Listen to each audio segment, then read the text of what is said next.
Hello people, welcome and welcome back to my channel. मैं हूं सोनिका। अगर आप मेरे चैनल पर नए हैं, वीडियो पसंद आए तो लाइक करना बिल्कुल मत भूलिएगा, और अगर आप मेरी वीडियोस को पहले से ही देखते हैं तो thank you so much for that. तो गाइज, अगर आपने मेरा प्रेगनेंसी स्टोरी पार्ट 1 अभी तक नहीं देखा है तो इस वीडियो को देखने से पहले आप उस वीडियो को देख लीजिए, सो दैट कि आपको एक कनेक्ट फील हो पाएगा इस वीडियो में। और बस आज मैं शेयर कर रही हूँ अपनी स्टोरी पार्ट 2। जो भी चीजें बची हुई थी, जो मैं उस वाले वीडियो में नहीं शेयर कर पाई थी, वो मैं आपको इस वीडियो में बता रही हूँ। तो लेट्स स्टार्ट द वीडियो। तो स्टार्ट करते हैं 2017 से। 2017 में मैं लखनऊ से दिल्ली शिफ्ट हो गई थी। अब जब मैं दिल्ली शिफ्ट हुई तो मैं लखनऊ में ही मैंने डिसाइड कर लिया था कि जाकर मुझे इमीडिएटली जिम ज्वाइन करना है, सो दैट कि मैं अपना वेट लूज कर पाऊँ। क्योंकि लखनऊ में मैं जितने भी डॉक्टर्स को दिखा रही थी और मेरी जो भी मैं रिसर्च कर रही थी उसके थ्रू मुझे ये पता लग रहा था कि पीसीओडी एक लाइफस्टाइल प्रॉब्लम है, तो मुझे अपना लाइफस्टाइल तो चेंज करना ही होगा। एनी हाउ मुझे वेट लॉस करना होगा। तो मैं डाइट और जिम का माइंड सेट करके आई थी, और आते ही मैंने जिम ज्वाइन कर लिया। और डाइट और जिम से मेरा काफी हद तक वेट लॉस होने भी लगा था। और डॉक्टर तो मुझे ऑब्वियसली चेंज करना ही पड़ा, क्योंकि मेरी जगह चेंज हुई तो मुझे डॉक्टर भी चेंज करनी ही रही। और जैसे ही मैंने डॉक्टर को चेंज किया तो इस बार मैं काफी माइंडसेट से आई थी कि मैं डॉक्टर से बात करूंगी एडवांस ट्रीटमेंट के बारे में, क्योंकि मैं नॉर्मल मेडिसिन के थ्रू कंसीव नहीं कर पा रही थी।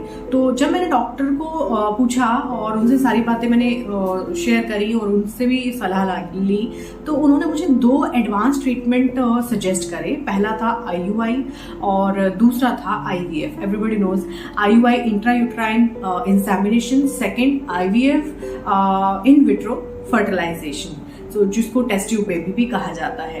तो गाइज, माइंड मेकअप कर लिया था कि ट्रीटमेंट कराना ही पड़ेगा, और कंसीव नहीं हो पा रहा है। बहुत डिप्रेशन मुझे फील होने लगा था। लेकिन हुआ क्या कि जब मैंने अपना जिम ज्वाइन कर लिया था, उसके बाद डाइट भी कर रही थी, वेट लॉस होने लगा, तो थोड़ा थोड़ा उम्मीद लगने लगी थी कि शायद अब कंसीव हो जाएगा। और वही मैं कर रही थी। लेकिन मैंने सोचा कि चलो एक बार हम IUI को ट्राई कर लेते हैं। तो मैंने क्या करा कि डॉक्टर के पास मैं गई और मैंने डिसाइड करा कि हम IUI, मैंने और मेरे हस्बैंड ने प्लान किया कि हम एक IUI करा लेते हैं।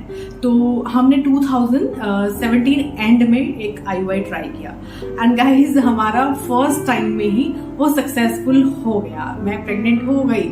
और लेकिन हुआ क्या कि मैं प्रेग्नेंट तो थी, बट कहीं ना कहीं मेरा माइंड या बॉडी डिस्कनेक्ट था एक दूसरे से, और मैं बहुत मेंटली डिप्रेस थी। मैंने आपको बताया कि मैं बहुत डिप्रेशन में रहती थी, और उस बीच में ना एक कहते हैं ना कि प्रोसेस के थ्रू, दवाइयों के थ्रू शायद मैंने वो कंसीव कर लिया, लेकिन वो इतना फ्रूटफुल हमें नहीं रहा, क्योंकि वो प्रेगनेंसी मेरी डिसकंटिन्यू हो गई अपने आप से। वो एक मिस्ड अबॉर्शन एक टर्म होती है, जिसमें कि बेबी को हार्ट बीट ही नहीं आता है, तो वो आपका मिस्ड अबॉर्शन कहलाता है। तो वो मेरे साथ कंडीशन हुई, और बल्कि उसने मेरी बॉडी को और ज्यादा मतलब कुछ महीनों के लिए, 6-7 महीने तो मतलब मुझे उस चीज से बाहर आने में ही लग गए। तो एक ये चीज मेरे साथ हुई। उसके बाद हमें लेकिन एक चीज ये लगा कि भाई इससे हमें कंसीव तो हो गया कम से कम। अब मुझे अपनी बॉडी पे काम करना था, माइंड को रिलैक्स करना था, तो वही मैंने करा। और फिर से हमने 2018 में सेकेंड IUI प्लान किया, जो कि अनसक्सेसफुल रहा।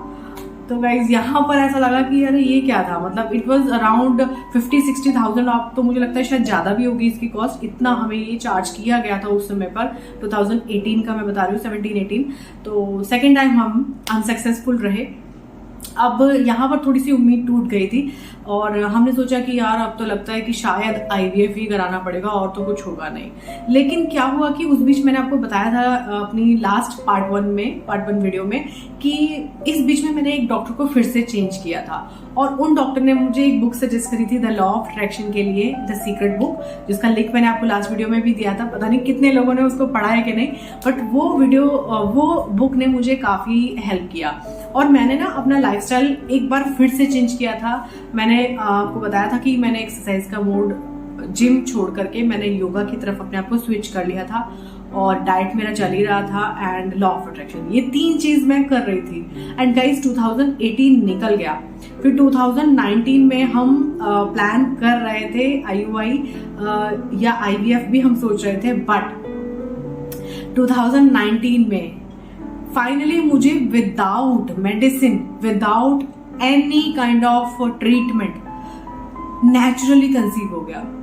गाइस योगा ने मुझे इतना हेल्प किया कि बिना किसी ट्रीटमेंट के, बिना किसी फर्दर मेडिसिन के, मुझे याद है कि जब मैं डॉक्टर के पास जा रही थी तो और हम प्लान कर रहे थे कि अब हमें नेक्स्ट वीक IUI करना है, नेक्स्ट वीक IUI का ही हम वैसे ज़्यादातर ट्राई कर रहे थे, प्लान कर रहे थे। लेकिन मैंने डॉक्टर से कहा कि डॉक्टर मैं एक बार नेचुरली ट्राई करना चाहती हूँ। तो मेरी रेगुलरली फॉलिकुलर स्टडी चलती रहती थी उन दिनों, रेगुलरली फॉलिकुलर स्टडी चल रही थी कि उसमें क्या होता है कि मेडिसिन आपको दी जाती है पर्टिकुलर कुछ डेज के लिए, सो दैट कि एग को एक अच्छी पर्टिकुलर साइज पे लाया जाए एंड देन एक रप्चर का इंजेक्शन दिया जाता है कि वो फर्टिलाइजेशन के लिए रेडी किया जाता है उसको। तो मेरी जो फॉलिकुलर स्टडी चल रही थी उसमें गाइस ना तो मुझे किसी इंजेक्शन की नीड पड़ी, ना ही मुझे किसी मेडिसिन की नीड पड़ी। और ड्यूरिंग अल्ट्रासाउंड ये कंफर्म डॉक्टर ने किया कि that you are ovulating on your own. So I was so happy and I was so excited कि तभी मैंने डॉक्टर से उसी दिन बोला कि इस बार मैं नेचुरली ट्राई करना चाहती हूँ, मैं IUI को ट्राई नहीं करना चाहती हूँ। नेक्स्ट टाइम अगर इस बार नहीं होता है then next time I will go for one more time for IUI। Then my doctor said it's okay, no problem. और उन्होंने मुझे गो थ्रू किया। और guys 2019 and around October it was a successful conception and I confirmed my pregnancy through doctor also। मैंने आपको बताया था blood test के थ्रू और जो होम टेस्ट किट होती है उससे भी कंफर्म हुआ। एंड 2020 में मेरी प्रेगनेंसी कंप्लीट हुई and I have a baby boy and I am so happy and so feel good about कि मुझे नेचुरली कंसीव हुआ, मेरे को मेरी बॉडी को किसी तरीके की ट्रीटमेंट की जरूरत नहीं पड़ी। तो गाइज ये वीडियो के थ्रू मैं आपको अगेन वही मैसेज देना चाहती हूँ कि हम बहुत ज़्यादा डिप्रेस्ड हो जाते हैं, बहुत ज़्यादा कंफ्यूज हो जाते हैं और परेशान हो जाते हैं। और इससे क्या होता है कि हम अपनी ही बॉडी को कंफ्यूज कर रहे होते हैं। तो गाइज इसीलिए मैं हमेशा कहती हूँ कि स्ट्रेस मत लीजिए, रिलैक्स रखिए अपनी बॉडी को and do try yoga also. Many people are asking कि भाई हम क्या करें, हमें कुछ बता दीजिए हमें।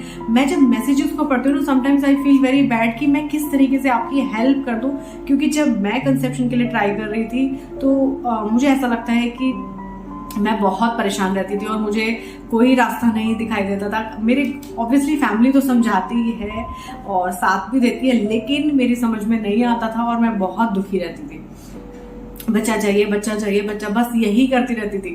तो ये इसलिए मैं आपको इस वीडियो में बता रही हूँ कि परेशान मत होइए, अपनी बॉडी पर काम करिए, उसको रिलैक्स करिए, माइंड को रिलैक्स करिए और अपनी जर्नी पर कंटिन्यू रहिए। ऐसा नहीं है कि आप एक एफर्ट कर रहे हो और फिर दूसरा एफर्ट कर रहे हो और फिर हताश हो रहे हो फिर छोड़ दे रहे हैं, ऐसा नहीं करना है। तो गाइज यही है PCOS, थायराइड, एंडोमेट्रियोसिस या फिर रिकरेंट मिसकैरेजेस अगर हो रहे हैं तो मेनली कहीं ना कहीं प्रॉब्लम हार्मोन्स की ही होती है जिसकी वजह से कंसेप्शन में दिक्कत आती है। तो यही सारी चीजें, यही सारे टिप्स हैं जो आपको फॉलो करने रहते हैं। तो मैं अपनी प्रेगनेंसी सीरीज शेयर कर रही हूँ जिसमें कि मैंने अपनी प्रेगनेंसी स्टोरी, PCOD से रिलेटेड जितने भी टिप्स एंड ट्रिक्स हैं जो मैं फॉलो करती थी वो मैं आपको शेयर कर रही हूँ। तो ये सीरीज आपको कैसी लग रही है मुझे जरूर बताइएगा और डेफिनेटली आप लोग भी जरूर कंसीव करेंगे, क्योंकि मैं भी एक समय ऐसा था जब इस तरीके की वीडियो को ढूंढती रहती थी, उन पे कमेंट करती थी और यही सोचती थी कि पता नहीं मुझे कब कंसीव होगा। लेकिन गाइस देखिए वो टाइम आता है, अगर हम पेशेंस रखते हैं, एफर्ट करते हैं तो डेफिनेटली आप लोग भी कल को अपनी स्टोरी शेयर करेंगे।